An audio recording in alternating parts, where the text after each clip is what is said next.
Bienvenue dans ce second module dédié aux fonctions de segmentation dans Nation Builder. Nation Builder permet de recueillir de nombreuses informations sur les profils contenus dans votre base de données, des coordonnées à l'historique d'engagement ou de dons par exemple.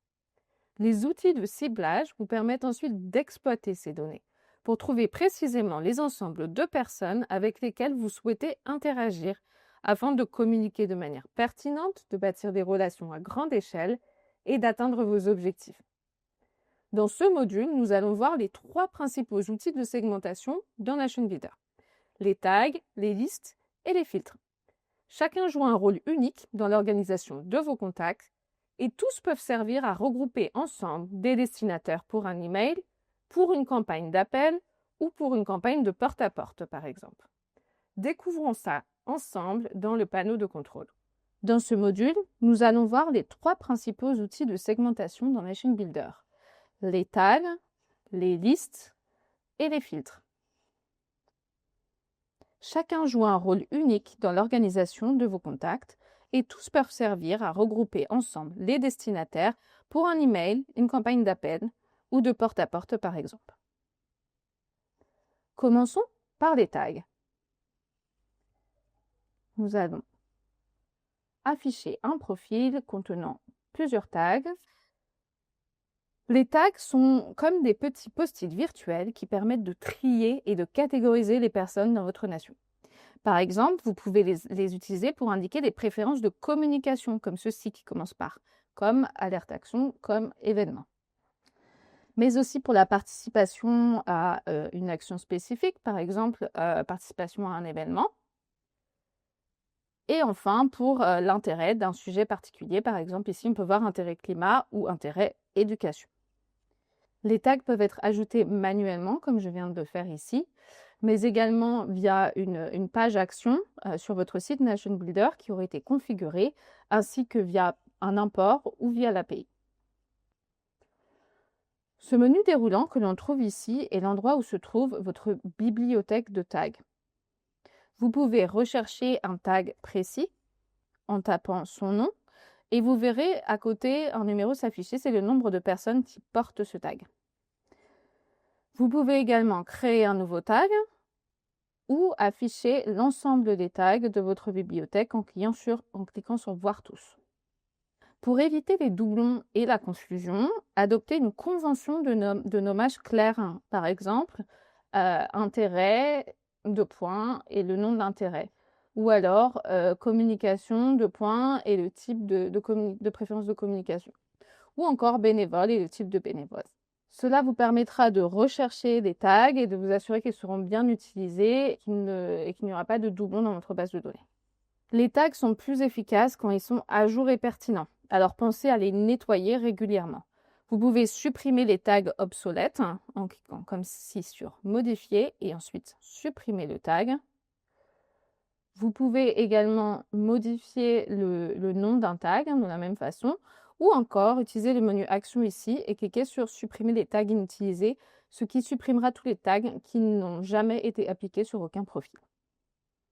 Maintenant que nous avons compris le fonctionnement des tags, voyons comment ils peuvent être utilisés avec d'autres critères pour segmenter votre base de données. Les filtres sont l'un des outils les plus puissants de Nation Builder. Pour commencer, cliquez sur l'icône de filtre dans la section Communauté. Vous pouvez aussi accéder à vos filtres qui sont déjà enregistrés via le menu déroulant ici sur le côté. Quand vous créez un filtre, vous avez accès à des centaines de critères qui sont regroupés par catégorie, allant de l'historique de dons au statut de support, en passant par les tags et les champs personnalisés. Vous pouvez utiliser la recherche pour trouver un tag plus facilement si vous connaissez son nom, ou vous pouvez cliquer sur la catégorie pour retrouver tous les critères qui sont contenus par thème. Certains critères offrent plusieurs options, comme a fait un don, n'a pas fait de don ou des plages de date de don. Choisissez et ajustez en fonction de votre besoin de ciblage.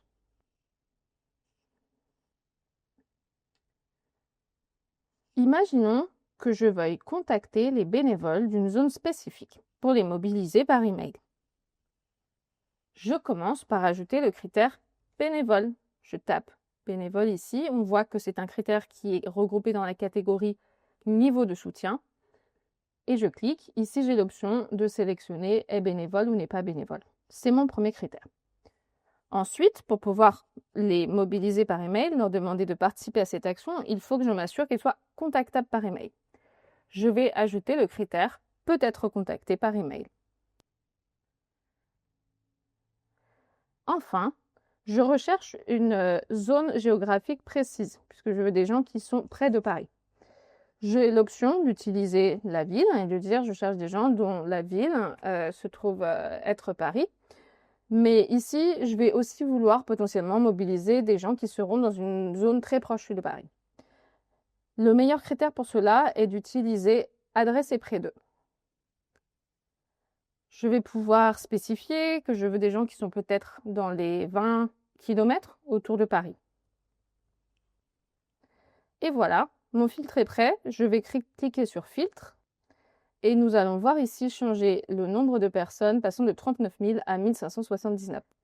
C'est la population totale qui correspond à ces 3 critères que j'ai sélectionnés. Comme je vais utiliser ce filtre comme une source de destinataire pour mon email, il est important que je l'enregistre. Je vais donc cliquer enregistrer le filtre sous et je vais entrer email mobilisation bénévole Paris, par exemple. Et je sauvegarde mon filtre. Et voilà, on voit que le nom du filtre s'affiche ici et je pourrais également le retrouver dans ma bibliothèque de filtres ici, ce qui me permettra, si je réinitialise ma base de données, de le retrouver facilement et de ne pas avoir à réécrire les critères à chaque fois, mais aussi de le sélectionner comme source de destinataire, comme je l'avais dit, pour un email. Il est important de noter que les filtres sont dynamiques. Si les données changent pour un profil ou plusieurs profils entre le moment où vous sauvegardez votre filtre et le moment où vous allez envoyer votre email, par exemple, les personnes concernées entreront ou sortiront du filtre et vous ne garderez que les gens qui correspondent exactement à ces critères au moment de l'envoi de votre email. C'est idéal pour garder des résultats à jour et vous assurer de ne pas communiquer avec des gens qui, par exemple, auraient déménagé ou se seraient désinscrits ou auraient choisi de ne plus être bénévoles. Revenons à cette idée de filtre enregistré. L'autre avantage d'enregistrer un filtre est que l'on peut auto-taguer les personnes qui correspondent à ces critères. Je me retrouve dans ma bibliothèque de filtres et je vais cliquer ici sur Edit. Nous retrouvons le nom du filtre que je peux modifier. Je peux également le supprimer si je le souhaite. Mais ici, ce qui m'intéresse, c'est ce champ « Taguer automatiquement les contacts avec ». Et ici, je pourrais mettre, par exemple, « Bénévole Paris » et enregistrer mon filtre. Ceci va taguer automatiquement toutes les personnes qui correspondent aux critères de mon filtre avec ce tag. Et à l'instant où ils ne correspondent plus, si l'un des critères change, que par exemple ils sont désinscrits pour recevoir des emails, qui était l'un de mes critères, le tag sera retiré de leur profil. Donc c'est très utile pour rassembler sous un petit tag une logique un peu complexe avec plusieurs critères. Je reviens à mon filtre et ici on peut voir que le tag Bénévole Paris a bien été appliqué sur le profil. Mon premier filtre était simple. Les 3 critères devaient être vrais. La personne devait être à la fois bénévole, contactable par email et avoir son adresse près de Paris. Mais selon les cas, vous pouvez choisir entre 2 logiques. La logique tous ou la logique soit. Tous, seules les personnes répondant à tous les critères seront incluses. Avec soit, il suffit de répondre à l'un des critères pour pouvoir être inclus dans le filtre. Vous pouvez choisir en haut du filtre une logique globale qui s'applique à tous les critères du filtre, mais vous pouvez aussi choisir une logique qui ne s'appliquerait qu'à un seul critère. Par exemple, je pourrais ajouter ici un sous-critère, peut être contacté par email ou adresse peut recevoir du courrier, par exemple. Et je pourrais mettre soit l'un soit l'autre. Maintenant, on cherche des bénévoles qui peuvent soit être contactés par email, soit recevoir du courrier, et dont l'adresse est comprise entre 20 km de Paris. Mettons cela en pratique avec un nouveau filtre. Disons que je veux trouver des sympathisants vivant à l'étranger qui n'ont pas été contactés récemment, mais qui ont des coordonnées sur lesquelles on peut les joindre. Je vais commencer par mon premier critère, sympathisant est un sympathisant. J'ajoute ensuite un critère concernant le fait qu'ils n'ont pas été contactés. A été contacté et je change pour n'a pas été contacté. Je crée enfin ce fameux groupe de critères. Je veux qu'il y ait des informations de contact qui me permettent de les contacter. Premièrement, je vais prendre mon critère à nouveau, peut-être contacté par email, et ici, je vais aller ajouter un sous-critère.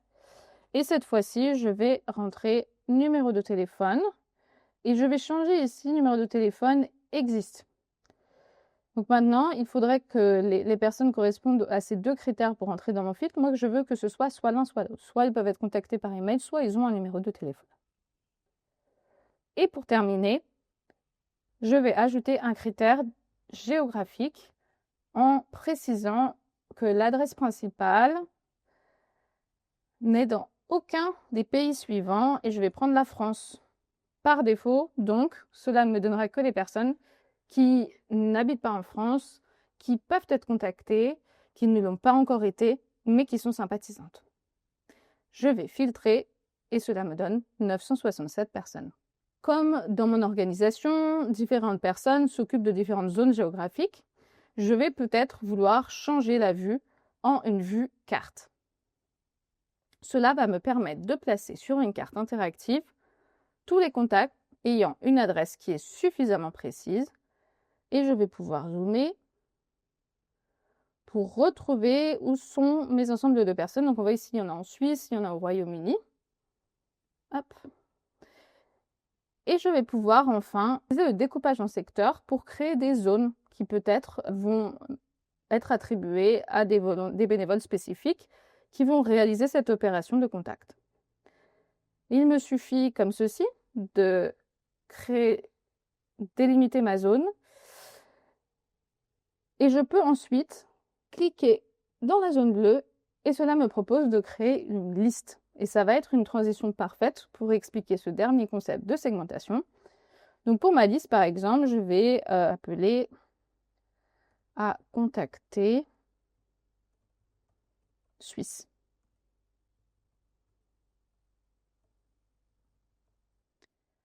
Je peux ensuite décider de partager ma liste avec des personnes ayant un certain ensemble de permissions, par exemple des personnes ayant l'ensemble de permissions communication, ou je peux la partager avec une personne spécifique, par exemple ici Flore.